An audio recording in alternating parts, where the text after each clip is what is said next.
देव भगवान की जय। प्यारे कृष्ण कन्हैया लाल की जय। गीतोपनिषद श्रीमद् भगवद गीता यथारूप अध्याय 13 चल रहा है। प्रकृति, पुरुष तथा चेतना। 15 श्लोक हो चुके हैं, आज 16वें श्लोक से। बहिरन्तश्च भूतानाम् अचरं चरमेव च सूक्ष्मत्वात् तद्विज्ञेयं दूरस्थं चान्तिके च तत्। परम सत्य जड़ तथा जंगम समस्त जीवों के बाहर तथा भीतर स्थित हैं। सूक्ष्म होने के कारण वे भौतिक इंद्रियों के द्वारा जानने या देखने से परे हैं। यद्यपि वे अत्यंत दूर रहते हैं किंतु हम सबों के निकट भी हैं। तात्पर्य: वैदिक साहित्य से हम जानते हैं कि परम पुरुष नारायण प्रत्येक जीव के बाहर तथा भीतर निवास करने वाले हैं। वे भौतिक तथा आध्यात्मिक दोनों ही जगतों में विद्यमान रहते हैं। यद्यपि वे बहुत दूर हैं फिर भी वे हमारे निकट रहते हैं। ये वैदिक साहित्य के वचन हैं। आसीनो दूरम व्रजति शयानो याति सर्वतः। कठोपनिषद। चूँकि वे निरंतर दिव्य आनंद भोगते रहते हैं, अतएव हम यह नहीं समझ पाते कि वे सारे ऐश्वर्य का भोग किस तरह करते हैं। हम इन भौतिक इंद्रियों से ना तो उन्हें देख पाते हैं न समझ पाते हैं। अतएव वैदिक भाषा में कहा गया है कि उन्हें समझने में हमारा भौतिक मन तथा इंद्रियां असमर्थ हैं, किंतु जिसने भक्ति में कृष्ण भावनामृत का अभ्यास करते हुए अपने मन तथा इंद्रियों को शुद्ध कर लिया है, वह उन्हें निरंतर देख सकता है। ब्रह्म संहिता में इसकी पुष्टि हुई है कि परमेश्वर के लिए जिस भक्त में प्रेम उपज चुका है वह निरंतर उनका दर्शन कर सकता है। और भगवद गीता में इसकी पुष्टि हुई है कि उन्हें केवल भक्ति द्वारा देखा तथा समझा जा सकता है। भक्त्या त्वनन्या शक्यः अविभक्तं च भूतेषु विभक्तमेव च स्थितं भूतभर्तृ च तज्ज्ञेयं ग्रसिष्णु प्रभविष्णु च। यद्यपि परमात्मा समस्त जीवों के मध्य विभाजित प्रतीत होता है, लेकिन वह कभी भी विभाजित नहीं है। वह एक रूप में स्थित है। यद्यपि वह प्रत्येक जीव का पालन करता है, लेकिन यह समझना चाहिए कि वह सबों का संहार करता है और सबों को जन्म देता है। तात्पर्य: भगवान सबों के हृदय में परमात्मा रूप में स्थित हैं, तो क्या इसका अर्थ यह हुआ कि वे बटे हुए हैं? नहीं, वास्तव में वे एक हैं। यहाँ पर सूर्य का उदाहरण दिया जाता है। सूर्य मध्याह्न समय अपने स्थान पर रहता है, लेकिन यदि कोई चारों ओर 5000 मील की दूरी पर घूमे और पूछे कि सूर्य कहाँ है, तो सभी लोग यही कहेंगे कि वह उसके सिर पर चमक रहा है। वैदिक साहित्य में यह उदाहरण यह दिखाने के लिए दिया गया है कि यद्यपि भगवान अविभाजित हैं, लेकिन इस प्रकार स्थित हैं मानो विभाजित हों। यही नहीं, वैदिक साहित्य में यह भी कहा गया है कि अपनी सर्वशक्तिमत्ता के द्वारा एक विष्णु सर्वत्र विद्यमान है। जिस तरह अनेक पुरुषों को एक ही सूर्य की प्रतीति अनेक स्थानों में होती है, यद्यपि परमेश्वर प्रत्येक जीव के पालन करता है, किंतु प्रलय के समय सबों का भक्षण कर जाते हैं। इसकी पुष्टि 11वें अध्याय में हो चुकी है, जहां भगवान कहते हैं कि वे कुरुक्षेत्र में एकत्र सारे योद्धाओं का भक्षण करने के लिए आए हैं। उन्होंने यह भी कहा है कि वे काल के रूप में सबका भक्षण करते हैं। वे सबके प्रलयकारी और संहार करता है। जब सृष्टि की जाती है तो वे सबों को मूल स्थिति से विकसित करते हैं और प्रलय के समय उन सब को निगल जाते हैं। वैदिक स्तोत्र पुष्टि करते हैं कि वे समस्त जीवों के मूल तथा सबके आश्रय स्थल हैं। सृष्टि के बाद सारी वस्तुएं उनकी सर्वशक्तिमत्ता पर टिकी रहती हैं और प्रलय के बाद सारी वस्तुएं पुनः उन्हीं में विश्राम पाने के लिए लौट आती हैं।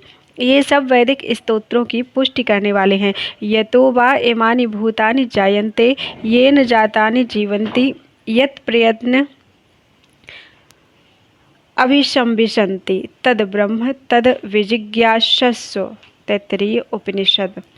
ज्योतिषामपि तज्ज्योतिः तमसः परमुच्यते ज्ञानं ज्ञेयं ज्ञानगम्यं हृदि सर्वस्य विष्ठितं। वे समस्त प्रकाशमान वस्तुओं के प्रकाश स्रोत हैं। वे भौतिक अंधकार से परे हैं और अगोचर हैं। वे ज्ञान हैं, ज्ञेय हैं और ज्ञान के लक्ष्य हैं। वे सबके हृदय में स्थित हैं। तात्पर्य: परमात्मा या भगवान ही सूर्य, चंद्र तथा नक्षत्रों जैसी समस्त प्रकाशमान वस्तुओं के प्रकाश स्रोत हैं। वैदिक साहित्य से हमें पता चलता है कि वैकुंठ राज्य में सूर्य या चंद्रमा की आवश्यकता नहीं पड़ती, क्योंकि वहाँ पर परमेश्वर का तेज जो है, भौतिक जगत में वह ब्रह्म ज्योति या भगवान का आध्यात्मिक तेज महत्तत्व अर्थात भौतिक तत्वों से ढका रहता है। अतएव इस जगत में हमें सूर्य, चंद्र, बिजली आदि के प्रकाश की आवश्यकता पड़ती है, लेकिन आध्यात्मिक जगत में ऐसी वस्तुओं की आवश्यकता नहीं होती।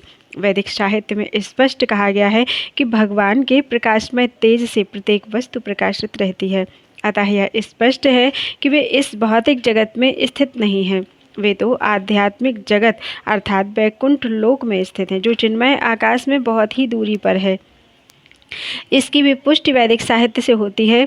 आदित्य वर्णम तमसः परस्तात् श्वेताश्वतर उपनिषद। वे सूर्य की भांति अत्यंत तेजोमय हैं, लेकिन इस भौतिक जगत के अंधकार से बहुत दूर हैं। उनका दिव्य ज्ञान है, उनका ज्ञान दिव्य है। वैदिक साहित्य पुष्टि करता है कि ब्रह्म घनीभूत दिव्य ज्ञान है। जो वैकुंठ लोक जाने का इच्छुक है, उसे परमेश्वर द्वारा ज्ञान प्रदान किया जाता है, जो प्रत्येक हृदय में स्थित है।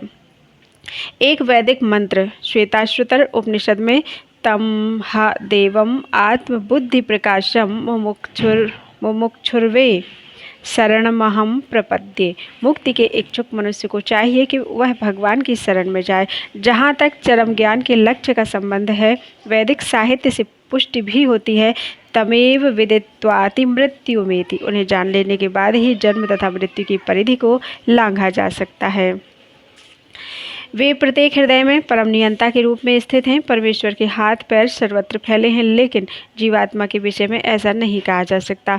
अतएव यह मानना ही पड़ेगा कि कार्यक्षेत्र को जानने वाले दो ज्ञाता हैं, एक जीवात्मा तथा दूसरा परमात्मा। पहले के हाथ पैर केवल किसी एक स्थान तक सीमित हैं, अर्थात एक देशीय हैं, जबकि कृष्ण के हाथ पैर सर्वत्र फैले हैं।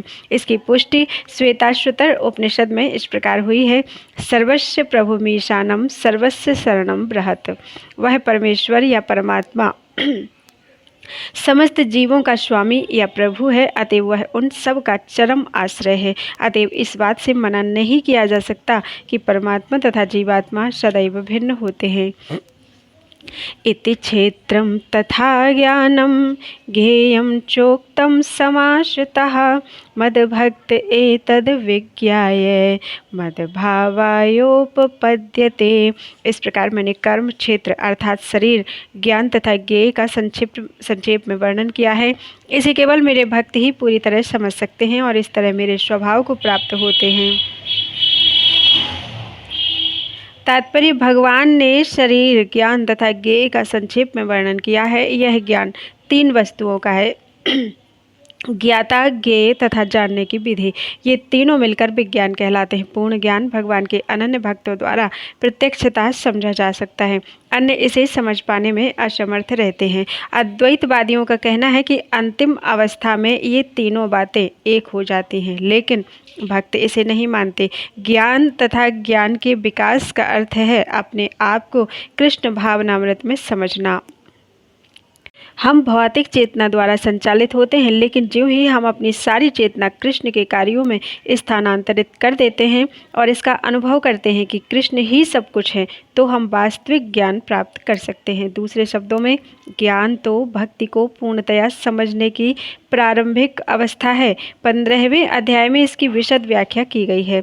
अब हम सारांश के रूप में कह सकते हैं कि श्लोक 6 तथा 7 के महाभूतानि से लेकर चेतना धृति तक भौतिक तत्वों तथा जीवन के लक्षणों की कुछ अभिव्यक्तियों का विश्लेषण हुआ है। ये सब मिलकर शरीर अथवा कार्यक्षेत्र का निर्माण करते हैं तथा श्लोक 8 से लेकर 12 तक अमानित्वम से लेकर तत्व ज्ञानार्थ दर्शनम तक कार्यक्षेत्र के दोनों प्रकार के ज्ञाताओं अर्थात आत्मा तथा परमात्मा के ज्ञान की विधि का वर्णन हुआ है। श्लोक 13 से 18 में अनादि मत परम से लेकर हृदय सर्वस्व विष्ठितम तक जीवात्मा तथा परमात्मा का वर्णन हुआ है। इस प्रकार तीन बातों का वर्णन हुआ है: कार्यक्षेत्र अर्थात शरीर, जानने की विधि तथा आत्मा और परमात्मा। यहाँ इसका एक विशेष उल्लेख हुआ है कि भगवान के अनन्य भक्त ही इन तीनों बातों को ठीक से समझ सकते हैं। अतएव ऐसे भक्तों के लिए भगवद गीता अत्यंत लाभप्रद है। वे ही परम लक्ष्य अर्थात परमेश्वर कृष्ण के स्वभाव को प्राप्त कर सकते हैं। दूसरे शब्दों में केवल भक्त ही भगवद गीता को समझ सकते हैं और वांछित फल प्राप्त कर सकते हैं, अन्य लोग नहीं। प्रकृतिं पुरुषं चैव विद्धयनादि उभावपि विकारांश्च गुणांश्चैव विद्धि प्रकृति संभवान्। प्रकृति तथा जीवों को अनादि समझना चाहिए, उनके विकार तथा गुण प्रकृति जन्य हैं। तात्पर्य, इस अध्याय के ज्ञान से मनुष्य शरीर तथा शरीर के ज्ञाता अर्थात क्षेत्र तथा जीवात्मा और परमात्मा को दोनों को जान सकता है। शरीर क्रिया क्षेत्र है और प्रकृति से निर्मित है। शरीर के भीतर बद्ध तथा उसके कार्यों का भोग करने वाला आत्मा ही पुरुष या जीव है। वह ज्ञाता है और इसके अतिरिक्त भी दूसरा ज्ञाता होता है जो परमात्मा है। निसंदेह यह समझना चाहिए कि परमात्मा तथा आत्मा एक ही भगवान की विभिन्न अभिव्यक्तियां हैं। जीवात्मा उनकी शक्ति है और परमात्मा उनका साक्षात अंश अर्थात स्वांश है। प्रकृति तथा जीव दोनों ही नित्य हैं। तात्पर्य यह है कि वे सृष्टि के पहले से विद्यमान हैं। यह भौतिक अभिव्यक्ति परमेश्वर की शक्ति से है और उसी प्रकार जीव भी है, किंतु जीव श्रेष्ठ शक्ति है। जीव तथा प्रकृति इस ब्रह्मांड के उत्पन्न होने के पूर्व से विद्यमान है। प्रकृति तो महाविष्णु में लीन हो गई और जब इसकी आवश्यकता पड़ी तो यह महातत्व के द्वारा प्रकट हुई। इसी प्रकार से जीव भी उनके भीतर रहते हैं और चूंकि वे बद्ध हैं अतः वे परमेश्वर की सेवा करने से विमुख हैं। इस तरह उन्हें वैकुंठ लोक में प्रविष्ट होने नहीं दिया जाता, लेकिन प्रकृति के व्यक्त होने पर इन्हें भौतिक जगत में पुनः कर्म करने और वैकुंठ लोक में प्रवेश करने की तैयारी करने का अवसर दिया जाता है। इस भौतिक सृष्टि का यही रहस्य है। वास्तव में जीवात्मा मूलतः परमेश्वर का अंश है, लेकिन अपने विद्रोही स्वभाव के कारण वह प्रकृति के भीतर बद्ध रहता है। इसका कोई महत्व नहीं है कि ये जीव या श्रेष्ठ जीव किस प्रकार प्रकृति के संपर्क में आए, किंतु भगवान जानते हैं कि ऐसा कैसे और क्यों हुआ। शास्त्रों में भगवान का वचन है कि जो लोग प्रकृति द्वारा आकृष्ट हैं वे कठिन जीवन संघर्ष कर रहे हैं। लेकिन इन कुछ श्लोकों के वर्णनों से यह निश्चित समझ लेना होगा कि प्रकृति के 3 गुणों के द्वारा उत्पन्न विकार प्रकृति की ही उपज हैं। जीवों के सारे विकार तथा प्रकार शरीर के कारण है। जहाँ तक आत्मा का संबंध है, सारे जीव एक से हैं। कार्य कारण कर्तृत्वे हेतु प्रकृतिरुच्यते पुरुषः सुख दुखानां भोक्तृत्वे हेतुरुच्यते। प्रकृति समस्त भौतिक कारणों तथा कार्यों अर्थात परिणामों की हेतु कही जाती है और जीव अर्थात पुरुष इस संसार में विविध सुख दुख के भोग का कारण कहा जाता है। तात्पर्य, जीवों में शरीर तथा इंद्रियों की विभिन्न अभिव्यक्तियां प्रकृति के कारण हैं। कुल मिलाकर 84 लाख भिन्न भिन्न योनियां हैं और ये सब प्रकृति जन्य हैं।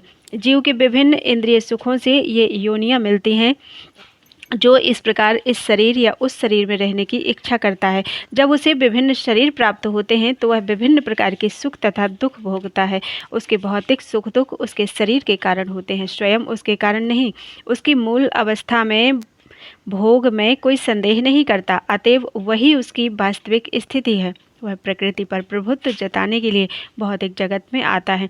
वैकुंठ लोक में ऐसी कोई वस्तु नहीं होती। वैकुंठ लोक शुद्ध है, किंतु भौतिक जगत में प्रत्येक व्यक्ति विभिन्न प्रकार के शरीर सुखों को प्राप्त करने के लिए कठिन संघर्ष में रत रहता है। यह कहने से बात और स्पष्ट हो जाएगी कि यह शरीर इंद्रियों का कार्य है, इंद्रियां इच्छाओं की पूर्ति का साधन है। यह शरीर तथा हेतु रूप इंद्रियां प्रकृति द्वारा प्रदत्त हैं और जैसा कि अगले श्लोक से स्पष्ट हो जाएगा, जीव को अपनी पूर्व आकांक्षा तथा कर्म के अनुसार परिस्थितियों के वश वरदान या शाप मिलता है। जीव की इच्छाओं तथा कर्मों के अनुसार प्रकृति उसे विभिन्न स्थानों में पहुंचाती है। जीव स्वयं ऐसे स्थानों में जाने तथा मिलने वाले सुख दुख का कारण होता है।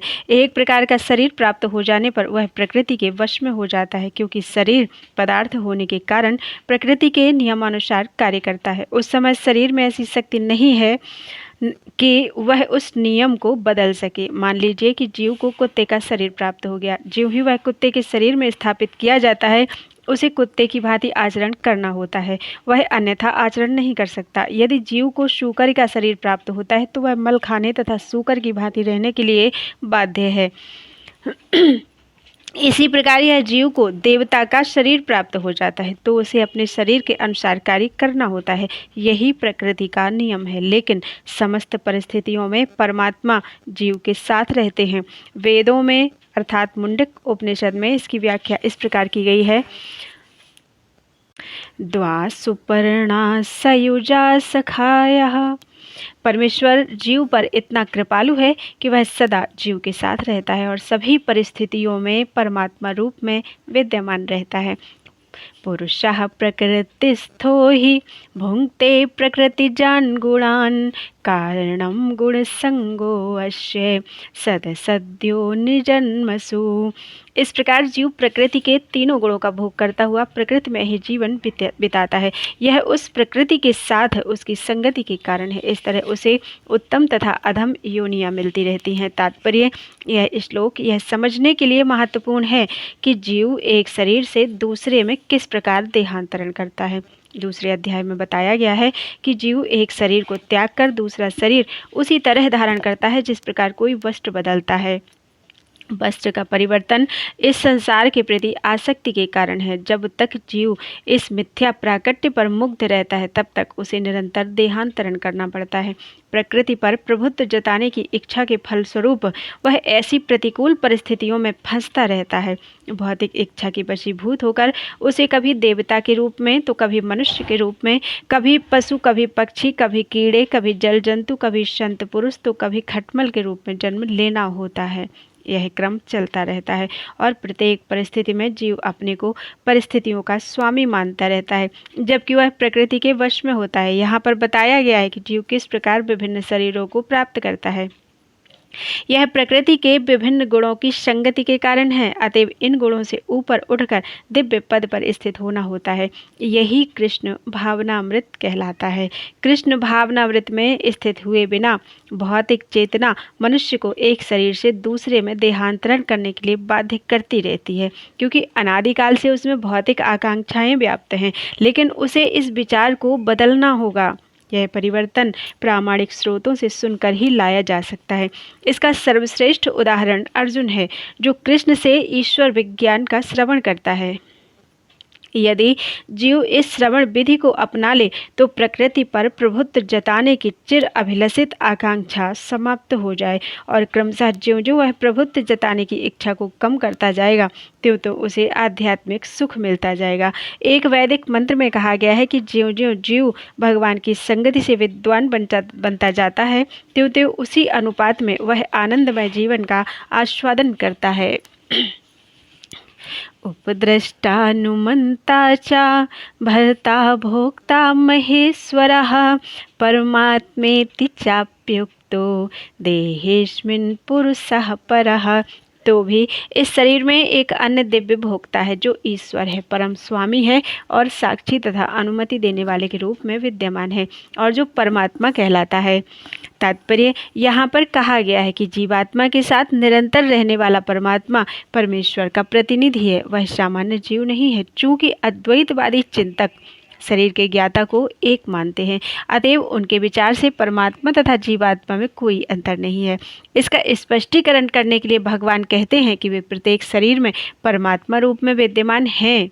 वे जीवात्मा से भिन्न हैं, वे पर हैं, दिव्य हैं। जीवात्मा किसी विशेष क्षेत्र के कार्यों को भोगता है, लेकिन परमात्मा किसी सीमित भोक्ता के रूप में या शारीरिक कर्मों में भाग लेने वाले के रूप में विद्यमान नहीं रहते, अपितु वह साक्षी, अनुमति दाता तथा परम भोक्ता के रूप में स्थित रहता है। उसका नाम परमात्मा है, आत्मा नहीं। वह दिव्य है। अतः यह बिल्कुल स्पष्ट है कि आत्मा तथा परमात्मा भिन्न भिन्न हैं। परमात्मा के हाथ पैर सर्वत्र रहते हैं, लेकिन जीवात्मा के ऐसा नहीं होता। जो कि परमात्मा परमेश्वर है, अतः वह अंदर से जीव की भौतिक भोग की आकांक्षा पूर्ति की अनुमति देते हैं। परमात्मा की अनुमति के बिना जीवात्मा कुछ भी नहीं कर सकता। जीव भोक्त है और भगवान भोक्ता या पालक हैं। जीव अनंत है और भगवान उन सब में मित्र रूप में निवास करते हैं। तथ्य यह है कि प्रत्येक जीव परमेश्वर का नित्य अंश है और दोनों मित्र के रूप में घनिष्ठता पूर्वक संबंधित हैं, लेकिन जीव में परमेश्वर के आदेश को अस्वीकार करने की, प्रकृति पर प्रभुत्व जताने के उद्देश्य से स्वतंत्रता पूर्वक कर्म करने की प्रवृत्ति पाई जाती है। क्योंकि उसमें यह प्रवृत्ति होती है, अतः वह परमेश्वर की तटस्थ शक्ति कहलाता है। जीव या भौतिक शक्ति में या आध्यात्मिक शक्ति में जीव या तो भौतिक शक्ति में या आध्यात्मिक शक्ति में स्थित हो सकता है। जब तक वह भौतिक शक्ति द्वारा बद्ध रहता है, तब तक परमेश्वर मित्र रूप में परमात्मा की तरह उसके भीतर रहते हैं, जिससे उसे आध्यात्मिक शक्ति में वापस ले जा सकें। भगवान उसे आध्यात्मिक शक्ति में वापस ले जाने के लिए सदैव उत्सुक रहते हैं, लेकिन अपनी अल्प स्वतंत्रता के कारण जीव निरंतर आध्यात्मिक प्रकाश की संगति ठुकराता है। स्वतंत्रता का यह दुरुपयोग ही बद्ध प्रकृति में उसके भौतिक संघर्ष का कारण है। अतएव भगवान निरंतर बाहर तथा भीतर से आदेश देते रहते हैं। बाहर से वे भगवत गीता के रूप में उपदेश देते हैं और भीतर से वे जीव को यह विश्वास दिलाते हैं कि भौतिक क्षेत्र में उसके कार्यकलाप वास्तविक सुख के लिए अनुकूल नहीं हैं। उनका वचन है, इसे त्याग दो, मेरे प्रति श्रद्धा करो, तभी तुम सुखी होगे। इस प्रकार जो बुद्धिमान व्यक्ति परमात्मा में अथवा भगवान में श्रद्धा रखता है, वह सच्चिदानंदमय जीवन की ओर प्रगति करने लगता है। या एवं वेत्ति पुरुषं प्रकृतिं च गुणैः सह सर्वथा वर्तमानोऽपि न स भूयोऽभिजायते। जो व्यक्ति प्रकृति, जीव तथा प्रकृति के गुणों की अंतःक्रिया से संबंधित इस विचारधारा को समझ लेता है, उसे मुक्ति की प्राप्ति सुनिश्चित है। उसकी वर्तमान स्थिति चाहे जैसी हो, यहाँ पर उसका पुनर्जन्म नहीं होगा। तात्पर्य, प्रकृति, परमात्मा, आत्मा तथा इनके अंतः संबंध की स्पष्ट जानकारी हो जाने पर मनुष्य मुक्त होने का अधिकारी बनता है और वह इस भौतिक प्रकृति में लौटने के लिए बाध्य हुए बिना वैकुंठ वापस चले जाने का अधिकारी बन जाता है। यह ज्ञान का फल है। ज्ञान यह समझने के लिए ही होता है कि दैव योग से जीव इस संसार में आ गिरा है। उसे प्रामाणिक व्यक्तियों, साधु पुरुषों तथा गुरु की संगति में निजी प्रयास द्वारा अपनी स्थिति समझनी है और तब जिस रूप में भगवान ने भगवत गीता कही है, उसे समझकर आध्यात्मिक चेतना या कृष्ण भावनामृत को प्राप्त करना है। तब यह निश्चित है कि वह इस संसार में फिर कभी नहीं आ सकेगा। वह सच्चिदानंदमय जीवन बिताने के लिए वैकुंठ लोक भेज दिया जाएगा। ध्यानेनात्मनि पश्यन्ति केचिदात्मानमात्मना अन्ये सांख्येन योगेन कर्मयोगेन चापरे। कुछ लोग परमात्मा को ध्यान के द्वारा अपने भीतर देखते हैं, तो दूसरे लोग ज्ञान के अनुशीलन द्वारा और कुछ ऐसे हैं जो निष्काम कर्मयोग द्वारा देखते हैं। तात्पर्य, भगवान अर्जुन को बताते हैं कि जहाँ तक मनुष्य द्वारा आत्म साक्षात्कार की खोज का प्रश्न है, बद्ध जीवों की दो श्रेणियाँ हैं। जो लोग नास्तिक, अज्ञेयवादी तथा संशयवादी हैं, वे आध्यात्मिक ज्ञान से विहीन हैं, किंतु अन्य लोग जो आध्यात्मिक जीवन संबंधी अपने ज्ञान के प्रति श्रद्धावान हैं, वे आत्मदर्शी, भक्त, दार्शनिक तथा निष्काम कर्मयोगी कहलाते हैं। जो लोग सदैव अद्वैतवाद की स्थापना करना चाहते हैं, उनकी भी गणना नास्तिकों एवं अजेयवादियों में की जाती है। दूसरे शब्दों में, केवल भगवत भक्त ही आध्यात्मिक ज्ञान को प्राप्त होते हैं, क्योंकि वे समझते हैं इस प्रकृति के भी परे वैकुंठ लोक तथा भगवान है, जिसका विस्तार परमात्मा के रूप में प्रत्येक व्यक्ति में हुआ है और जो सर्वव्यापी है। निसंदेह कुछ लोग ऐसे भी हैं जो ज्ञान के अनुशीलन द्वारा भगवान को समझने का प्रयास करते हैं। इन्हीं श्रद्धावानों की श्रेणी में गिना जा सकता है। सांख्य दार्शनिक इस भौतिक जगत का विश्लेषण 24 तत्वों के रूप में करते हैं और वे आत्मा को 25वां तत्व मानते हैं। जब वे आत्मा की प्रकृति को भौतिक तत्वों से परे समझने में समर्थ होते हैं, तो वे यह भी समझ जाते हैं कि आत्मा के भी ऊपर भगवान हैं और वह 26वां तत्व है। इस प्रकार वे भी क्रमशः कृष्ण भावनामृत की भक्ति के इस स्तर पर पहुंच जाते हैं। जो लोग निष्काम भाव से कर्म करते हैं, उनकी भी मनोवृत्ति सही होती है। उन्हें कृष्ण भावनामृत की भक्ति के पद तक बढ़ने का अवसर दिया जाता है। यहाँ पर यह कहा गया है कि कुछ लोग ऐसे होते हैं जिनकी चेतना शुद्ध होती है और वे ध्यान द्वारा परमात्मा को खोजने का प्रयत्न करते हैं, और जब वे परमात्मा को अपने अंदर खोज लेते हैं तो वे दिव्य पद को प्राप्त होते हैं। इसी प्रकार अन्य लोग हैं जो ज्ञान के अनुशीलन द्वारा परमात्मा को जानने का प्रयास करते हैं। कुछ ऐसे भी हैं जो हठ योग द्वारा अपने बालकों जैसे क्रियाकलापों द्वारा भगवान को प्रसन्न करने का प्रयास करते हैं। अन्ये त्वेवं जानन्तः श्रुत्वान्येभ्यो उपासते तेऽपि चातितरन्त्येव मृत्युं श्रुतिपरायणः। ऐसे भी लोग हैं जो यद्यपि आध्यात्मिक ज्ञान से अवगत नहीं होते पर अन्यों से परम पुरुष के विषय में सुनकर उनकी पूजा करने लगते हैं। ये लोग भी प्रामाणिक पुरुषों से श्रवण करने की मनोवृत्ति होने के कारण जन्म तथा मृत्यु के पथ को पार कर जाते हैं। तात्पर्य यह श्लोक आधुनिक समाज पर विशेष रूप से लागू होता है, क्योंकि आधुनिक समाज में आध्यात्मिक विषयों की शिक्षा नहीं दी जाती।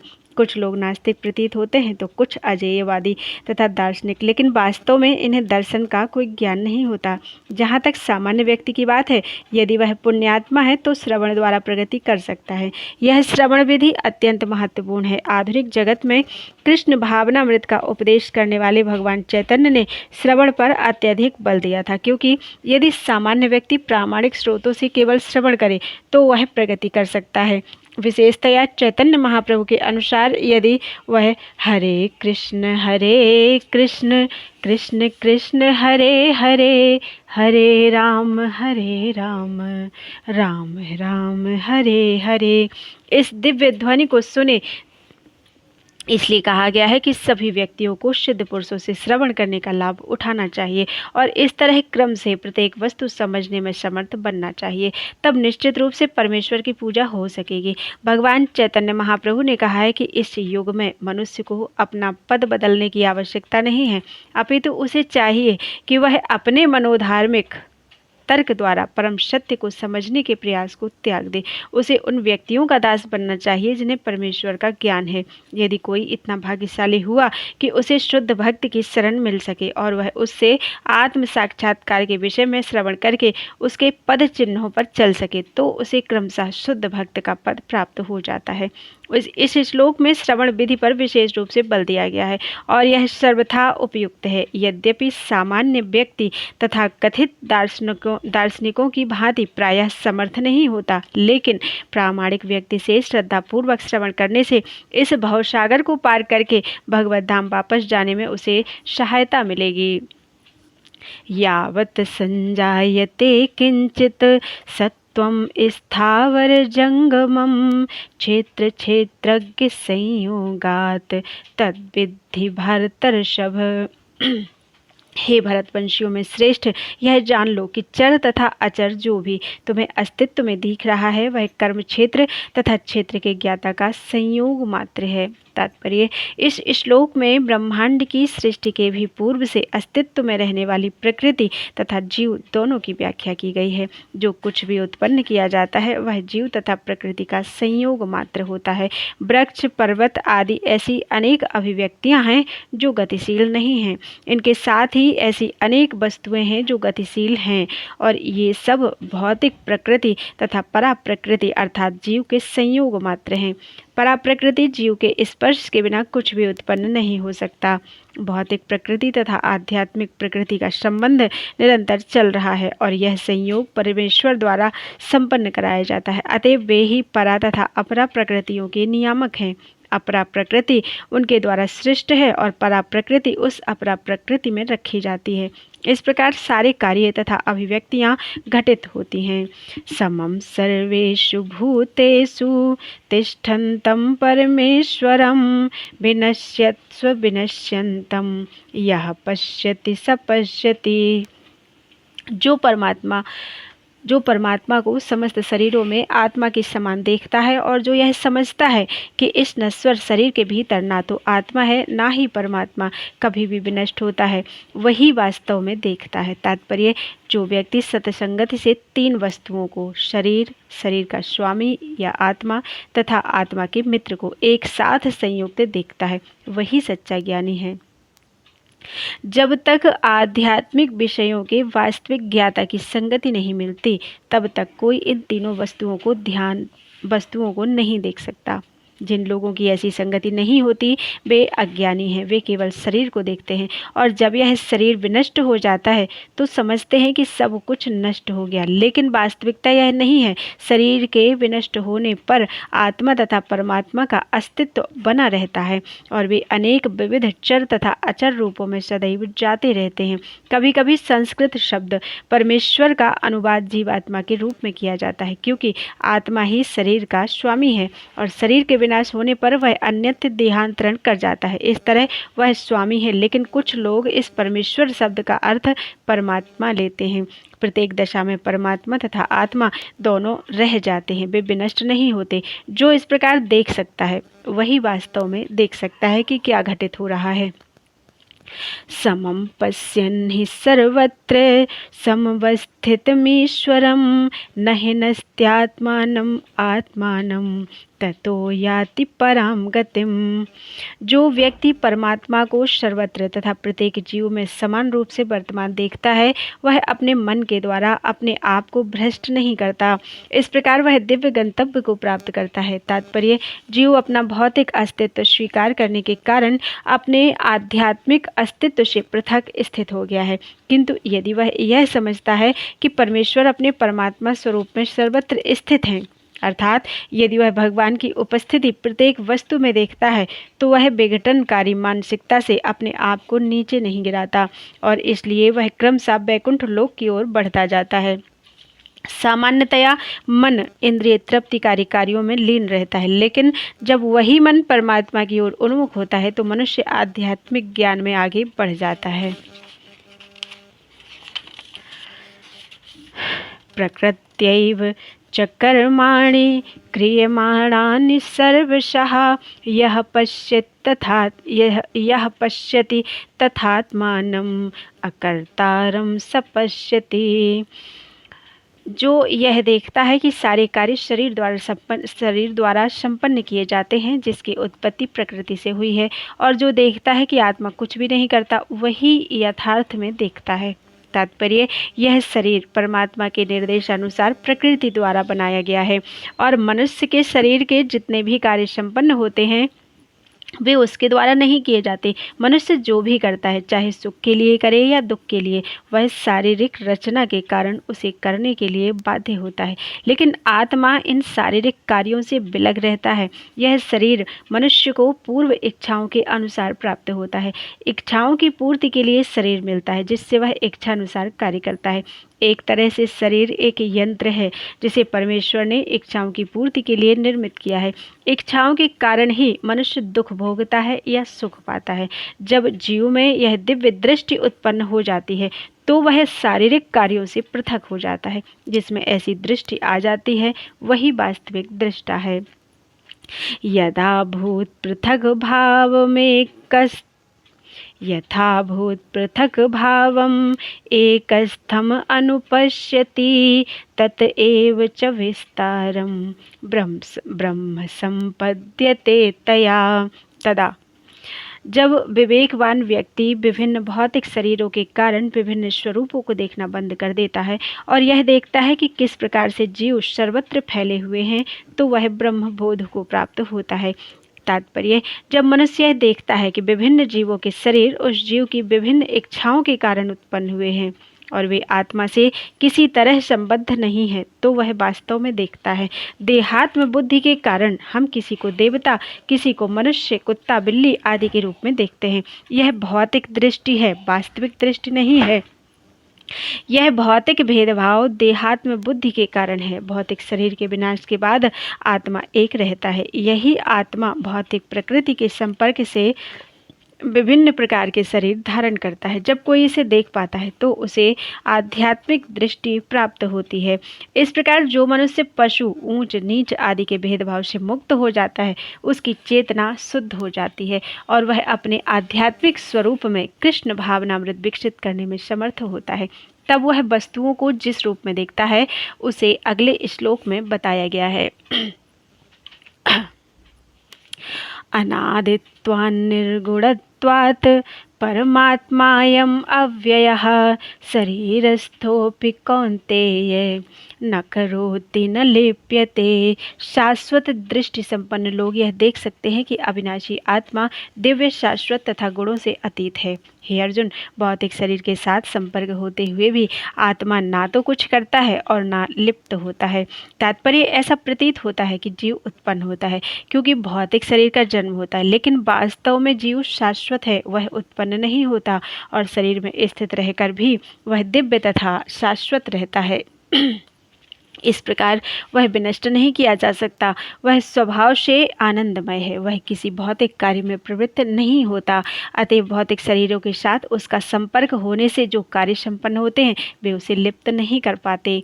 यथा सर्वगतम सौक्ष्यम यदाकाशं नोपलिप्यते सर्वत्रावस्थितो देहे तथात्मानोपलिप्यते। यद्यपि आकाश सर्वव्यापी है किंतु अपनी सूक्ष्म प्रकृति के कारण किसी वस्तु से लिप्त नहीं होता। इसी तरह ब्रह्म दृष्टि में स्थित आत्मा शरीर में स्थित रहते हुए भी शरीर से लिप्त नहीं होता। तात्पर्य, वायु, जल, कीचड़, मल तथा अन्य वस्तुओं में प्रवेश करती है, फिर भी वह किसी वस्तु से लिप्त नहीं होती। इसी प्रकार से जीव विभिन्न प्रकार के शरीरों में स्थित होकर भी अपनी सूक्ष्म प्रकृति के कारण उनसे पृथक बना रहता है। अतः इन भौतिक आँखों से यह देख पाना असंभव है कि जीव किस प्रकार इस शरीर के संपर्क में है और शरीर के विनष्ट हो जाने पर वह उससे कैसे विलग हो जाता है। कोई भी विज्ञानी इसे निश्चित नहीं कर सकता। यथा प्रकाशत्येकः कृतस्नं लोकमिमं रविः क्षेत्रं क्षेत्री तथा कृतस्नं प्रकाशयति भारत। हे भरतपुत्र, जिस प्रकार सूर्य अकेले इस सारे ब्रह्मांड को प्रकाशित करता है, उसी प्रकार शरीर के भीतर स्थित एक आत्मा सारे शरीर को चेतना से प्रकाशित करता है। तात्पर्य, चेतना के संबंध में अनेक मत हैं। यहाँ पर भगवद गीता में सूर्य तथा धूप का उदाहरण दिया गया है। जिस प्रकार सूर्य एक स्थान पर स्थित रहकर ब्रह्मांड को आलोकित करता है, उसी तरह आत्मा रूप सूक्ष्म कण शरीर के हृदय में स्थित रहकर चेतना द्वारा सारे शरीर को आलोकित करता है। इस प्रकार चेतना ही आत्मा का प्रमाण है, जिस तरह धूप या प्रकाश सूर्य की उपस्थिति का प्रमाण होता है। जब शरीर में आत्मा वर्तमान रहता है तो सारे शरीर में चेतना रहती है, किंतु ज्यों ही शरीर से आत्मा चला जाता है त्यों ही चेतना लुप्त हो जाती है। इसे बुद्धिमान व्यक्ति सुगमता से समझ सकते हैं। अतएव चेतना पदार्थ के संयोग से नहीं बनी होती, यह जीव का लक्षण है। जीव की चेतना यद्यपि गुणात्मक रूप से परम चेतना से अभिन्न है किंतु परम नहीं है, क्योंकि एक शरीर की चेतना दूसरे शरीर से संबंधित नहीं होती। लेकिन परमात्मा जो आत्मा के सखा रूप में समस्त शरीरों में स्थित है, समस्त शरीरों के प्रति सचेष्ट रहते हैं। परम चेतना तथा व्यष्टि चेतना में यही अंतर है। क्षेत्र क्षेत्रज्ञयोरेवम् अंतरम ज्ञान चक्षुषा भूत प्रकृति मोक्षम च ये विदुर्यान्ति ते परम। जो लोग ज्ञान के चक्षुओं से शरीर तथा शरीर के ज्ञाता के अंतर को देखते हैं और भावबंधन से मुक्ति की विधि को भी जानते हैं, उन्हें परम लक्ष्य प्राप्त होता है। तात्पर्य, इस 13वें अध्याय का तात्पर्य यही है कि मनुष्य को शरीर के स्वामी तथा परमात्मा के अंतर को समझना चाहिए। उसे श्लोक 8 से लेकर श्लोक 12 तक में वर्णित मुक्ति की विधि को जानना चाहिए, तभी वह परम गति को प्राप्त हो सकता है।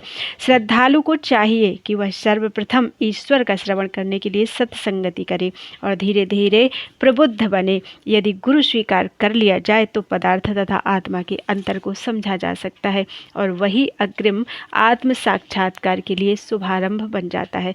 गुरु अनेक प्रकार के उपदेशों से अपने शिष्यों को देहात्म बुद्धि से मुक्त होने की शिक्षा देते हैं। उदाहरणार्थ भगवद गीता में कृष्ण अर्जुन को भौतिक बातों से मुक्त होने के लिए शिक्षा देते हैं। मनुष्य यह तो समझ सकता है कि यह शरीर पदार्थ है और इसे 24 तत्वों में विश्लेषित किया जा सकता है। शरीर स्थूल अभिव्यक्ति है और मन तथा मनोवैज्ञानिक प्रभाव सूक्ष्म अभिव्यक्ति है। जीवन के लक्षण इन्हीं तत्वों की अंतःक्रिया अर्थात विकार हैं, किंतु इनसे भी ऊपर आत्मा और परमात्मा है। आत्मा तथा परमात्मा दो हैं। यह भौतिक जगत आत्मा तथा 24 तत्वों के सहयोग से कार्यशील है। जो संपूर्ण भौतिक जगत की रचना को आत्मा तथा तत्वों के संयोग से हुई मानता है और परमात्मा की स्थिति को भी देखता है, वही वैकुंठ लोक जाने का अधिकारी बन पाता है। ये बातें चिंतन तथा साक्षात्कार की हैं। मनुष्य को चाहिए कि गुरु की सहायता से इस अध्याय को भली भांति समझ ले। इस प्रकार श्रीमद् भगवद गीता के 13वें अध्याय प्रकृति, पुरुष तथा चेतना का भक्ति वेदांत तात्पर्य पूर्ण हुआ। बोलो वृंदावन बिहारी लाल की जय। इसमें 35 श्लोक थे, पूरे हो चुके हैं।